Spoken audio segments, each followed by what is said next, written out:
पंजाब की ब्यूरोक्रेसी में एक बार फिर वसी पैमाने पर तबादलों का सिलसिला जारी है। गुजरात में मजीद ने अफसरान की तैनातियां शुरू हो गई।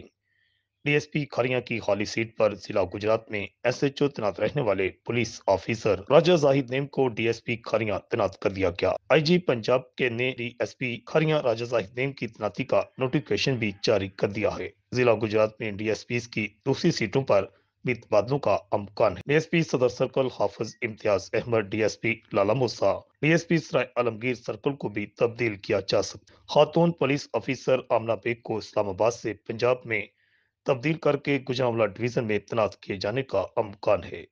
गुजरात में नए डिप्टी कमिश्नर और नए असिस्टेंट कमिश्नर्स की तैनाती के लिए अफसरान का चुनाव भी किया जा रहा है। आमिर शहजाद कंग भी अहम तैनाती के लिए कोशा हैं।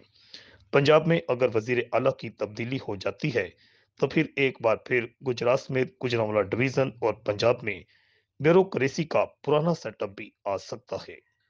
रिपोर्ट आकाश नियाजी, अल हिजाज न्यूज, गुजरात।